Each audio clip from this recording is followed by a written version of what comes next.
class 7 children. So today we will continue with chapter 4, your history, the Turkish invasion and establishment of Delhi Sultanate.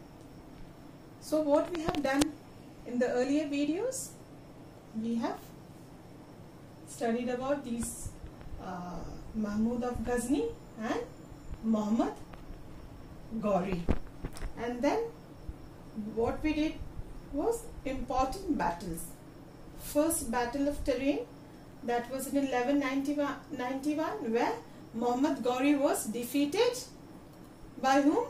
By Prithviraj Chauhan. Then second battle of Tarin, 1192, where Muhammad Ghori when defeated Prithviraj Chauhan. And then we see Qutbuddin Aybak and Muhammad bin Bakhtiyar Khilji coming into scene. Then what we see, that Muhammad Ghori, after his death, Muhammad Ghori's death, we see Qutbuddin Aybak, he takes control of the empire, and then we see Mamluk dynasty coming up.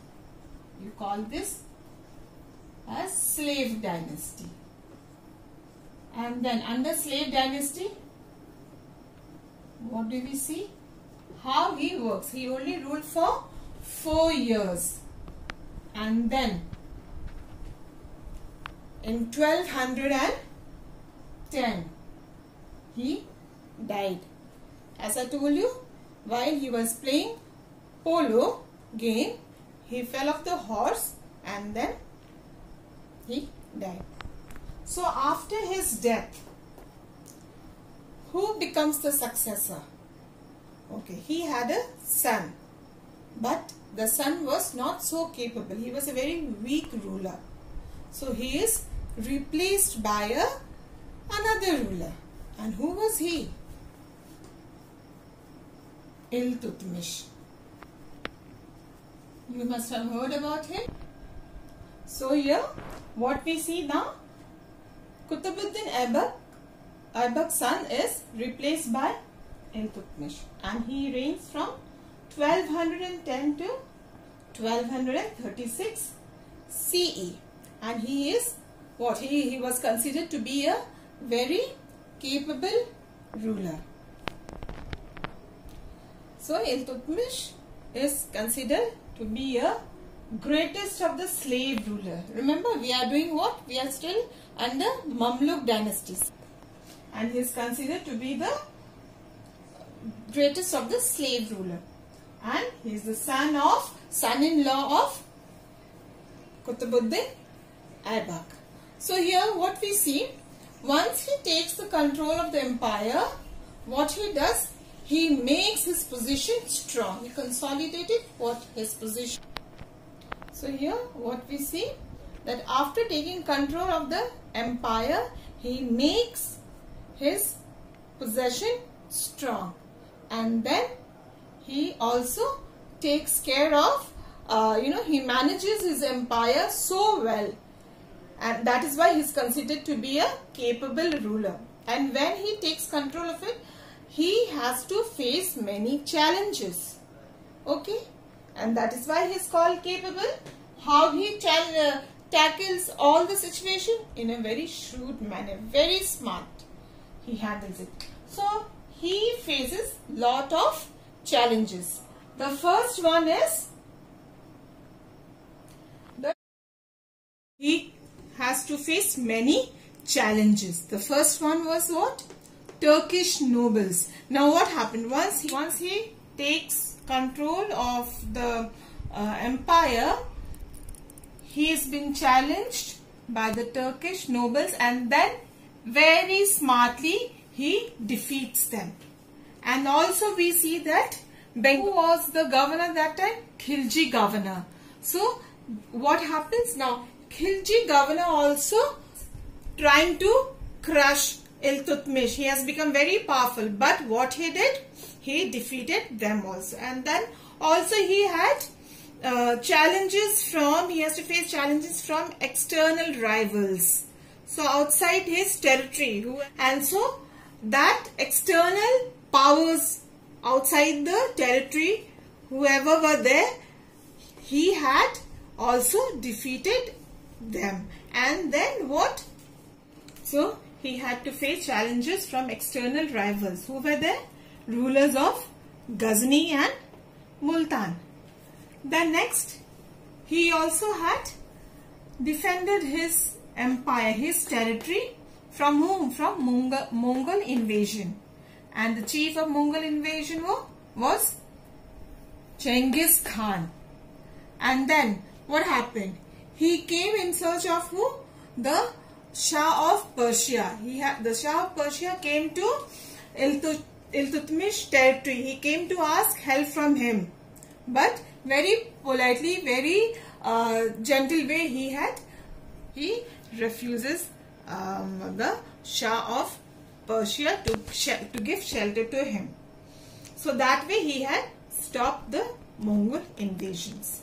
Then we come to, after all these challenges that he come across, the next thing what he does is defeat of the Rajput rulers. And so we see next is what? The defeat of Rajput rulers. After he tackles all this, he defeats the rulers of Ujjain, Ranthambore, Malwa and Gwalior. And then what he did? He brought the whole of North India under his control. Let's see where this place is.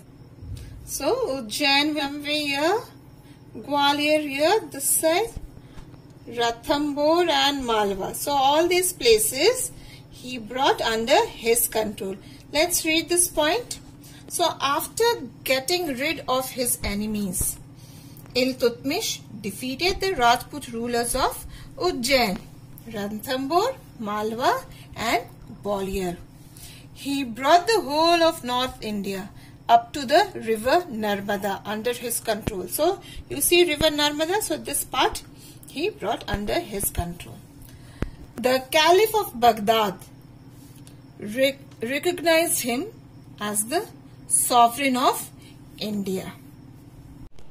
So once these places like Ujjain, Malwa, Gwalior and Ranthambore, these places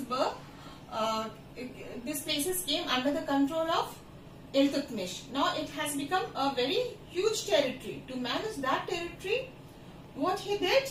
He set up Iktas, set up administrative machinery. Okay, that is what he did. Not only the administrative machinery, but also he took care of the finance department also. How? By setting up Iqdari system. Now, what is Iqdari system? Iktas, what was Iktas?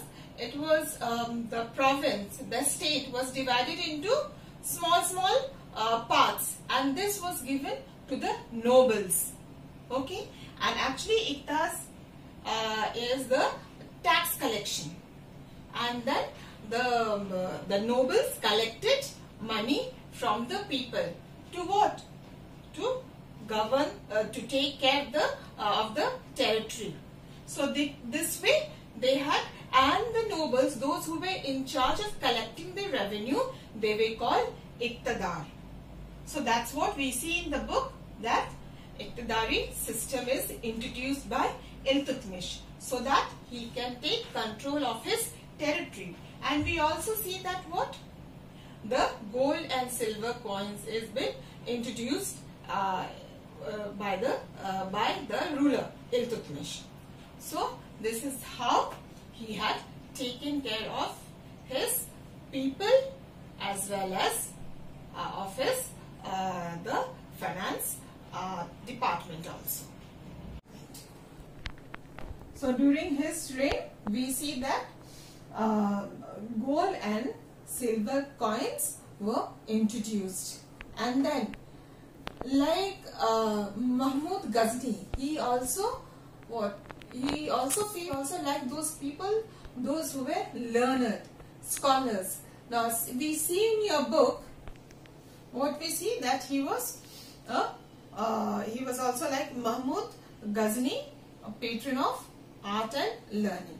And then here in this book we see that what?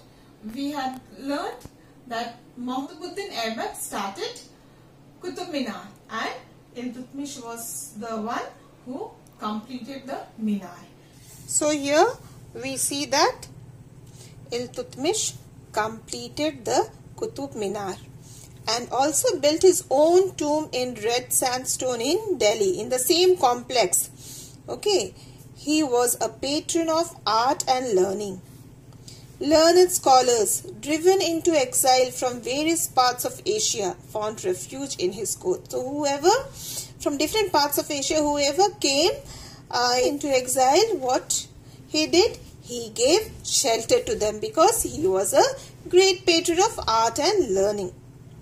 Then Iltutmish is regarded as the true founder of Delhi Sultanate, and he transformed the loosely knit Gauri territories in India into a strong, well-defined, compact state. So he is the one in the Mamluk dynasty we see. He has really worked for the what? For his empire. So children, we come to the end of part 3 where we have learned about Iltutmish and how did he rule, what were the challenges that he had to come across and the policies that he followed to maintain his huge empire. So in the next video we will do then Razia Sultan and Ghiyasuddin Balban. Till then,